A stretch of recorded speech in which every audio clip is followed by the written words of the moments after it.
साथियों, अतिशय शिक्षकों के निराकरण के संबंध में एक लेटेस्ट ऑर्डर जारी किया गया है। अतिशय शिक्षकों द्वारा जो अभ्यावेदन प्राप्त हुए हैं उनके निराकरण उपरांत कई शिक्षकों के अभ्यावेदनों का निरस्त किया गया। तो देखते हैं क्या है आदेश। इसी तरह की शिक्षा विभाग से संबंधित लेटेस्ट अपडेट के लिए देखते रहिए हमारे चैनल को सब्सक्राइब कीजिए, वीडियो को लाइक एंड शेयर कीजिए। संचालक लोक शिक्षण 13/9/2024 के माध्यम से विभागीय स्थानांतरण नीति पोर्टल में सालावार स्वीकृत पदों के अनुरूप शिक्षकों के वेतन आहरण के संबंध में प्राप्त निर्देशों के अनुक्रम में दिनांक 15/9/2024 को श्रेणी 2 अतिशय शिक्षकों की काउंसलिंग की गई। अतिशय शिक्षकों की सूची सर्व संबंधितों को उपलब्ध कराया जाकर दिनांक 14/9/2024 को आपत्तियां प्राप्त की गई। दिनांक 15 को प्राप्त अभ्यावेदनों का निराकरण करने के लिए संबंधित जिला शिक्षा अधिकारी एवं संयुक्त संचालक के प्रतिनिधि द्वारा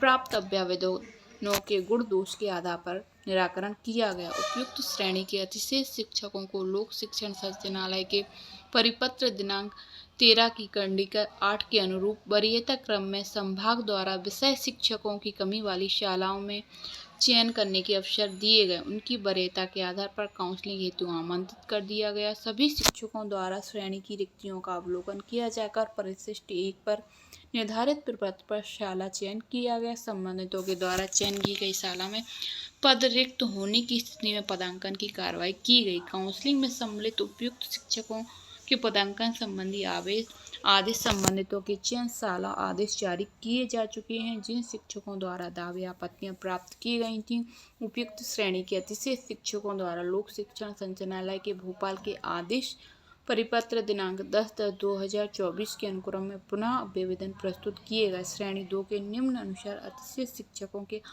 अभ्यावेदन प्राप्त हुए तो शिक्षकों अभ्यावेदनों के परीक्षण हेतु संयुक्त संचालक द्वारा जिला शिक्षा अधिकारी द्वारा मान्यता प्राप्त की गई संस्थाओं में माध्यमिक शिक्षकों का स्वीकृत पद नहीं है तो उनके आदेश निरस्त किए जाते हैं। अभ्यावेदनों को निरस्त किया जाता है क्योंकि वर्ग 2 का पद ही नहीं है हाई स्कूलों में, तो वहाँ वर्ग 2 के शिक्षक नहीं रह सकते हैं। इस आधार पर उनके अभ्यावेदनों का निराकरण किया जा रहा है। उनके अभ्यावेदन निरस्त किए जा रहे हैं जो वर्ग 1 के शिक्षक हाई स्कूलों में पोस्टेड हैं। तो इस तरह की शिक्षा से संबंधित लेटेस्ट अपडेट के लिए देखते रहिए हमारा चैनल। धन्यवाद दोस्तों।